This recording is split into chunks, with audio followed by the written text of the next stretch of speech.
Markup.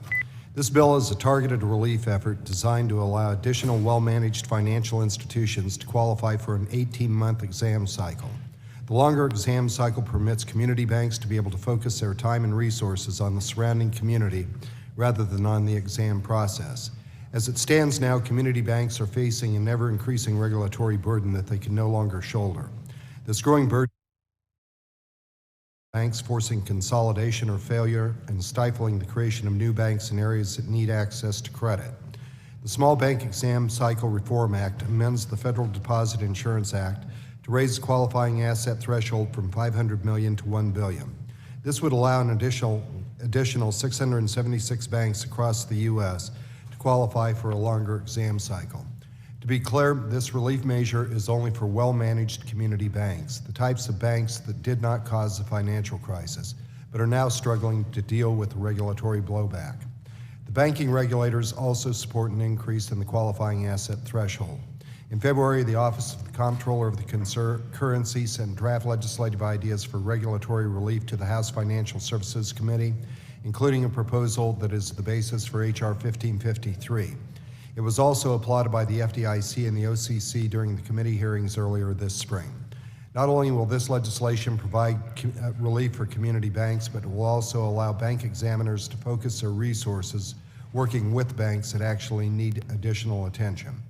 Congress last raised the threshold for outstanding rated institutions in 2006 and granted agencies discretion to increase the threshold for good rated institutions in 2007. It's time again to be able to raise the threshold in statute so these small banks can continue to serve their important purpose in the communities. I'd urge my colleagues to support this common sense measure to provide relief to our community lending institutions. With that, Mr. Chairman, I yield back. Mr. Chairman.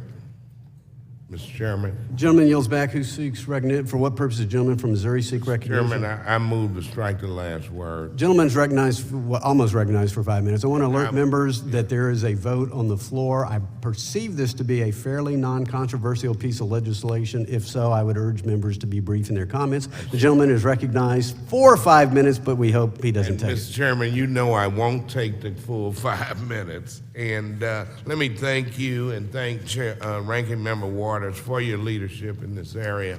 And H.R. 1553 is in direct response to the concerns that I hear from community banks in my district and throughout the country.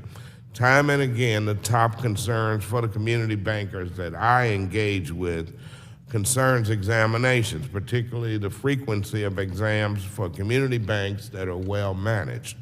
I firmly believe that our well-managed and well-capitalized community banks should spend less time preparing for annual examinations and more time doing what they do best in investing in local communities. Every minute that our community banks spend preparing for an annual exam is a minute that they could be spending lending and serving customers.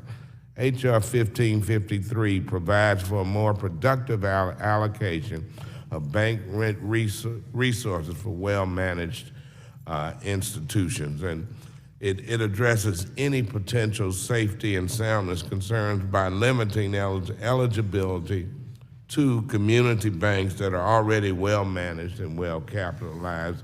Let me also take this opportunity to thank my co-sponsor, Mr. Tipton, for your leadership on this issue, and I yield back the remainder of my time. Gentleman yields back. Who seeks brief recognition? For what purpose does the gentleman from Kentucky seek? Move to strike the last word. The gentleman's recognized for 5 minutes. Thank you, Chairman. I will be much shorter than 5 minutes. I just want to lend my support for this legislation.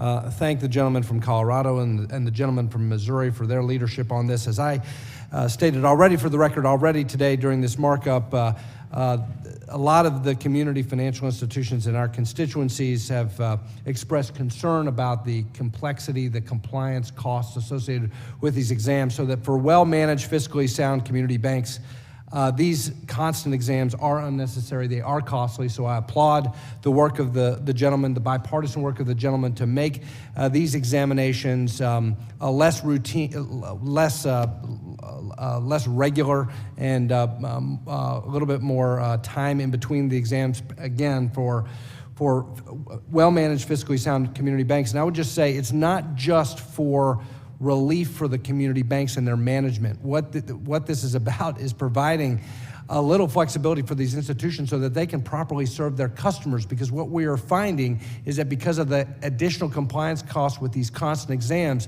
services and products are being curtailed and denied to the customers of the banks. So this is not just relief for the banks, it is relief for the customers of the banks. And with that, Mr. Chairman, I encourage all of my colleagues to support this common sense legislation.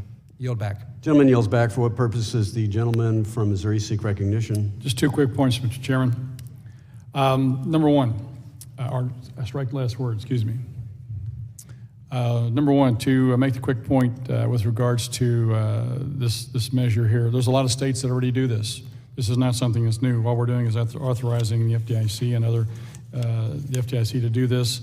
So this is something that other state examination crews already do. Number two, for those who consider it maybe a risk to not examine banks more carefully on a more often basis, the banks still file quarterly reports.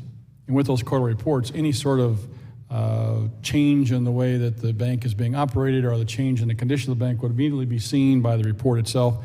And as long as these quarterly reports continue to be filed in a timely manner, there's a heads up for any regulatory agency to be able to see and take note of and then be able to respond to. So again, I think it's a good piece of legislation. I yield back. Gentleman yields back. Does anyone else seek recognition? There being no further discussion or amendments to the bill, the question now occurs on adoption and reporting the bill favorably to the House. Those in favor shall signify by saying aye. Aye. Aye. Those opposed shall signify by saying nay. In the opinion of the chair, the ayes appear to have it. For purposes, gentlemen from Texas seek recognition. Mr. Chairman, I ask for a recorded vote. Recorded vote has been requested. All those in favor of recorded vote shall raise their hand and be counted. A sufficient number having raised their hands, a recorded vote is so ordered, and pursuant to subsection C5 of Rule 3 of the committee rules, the vote on this question is postponed. The chair had hoped to get in one more bill, but I tell you what, there doesn't appear to be quite enough time.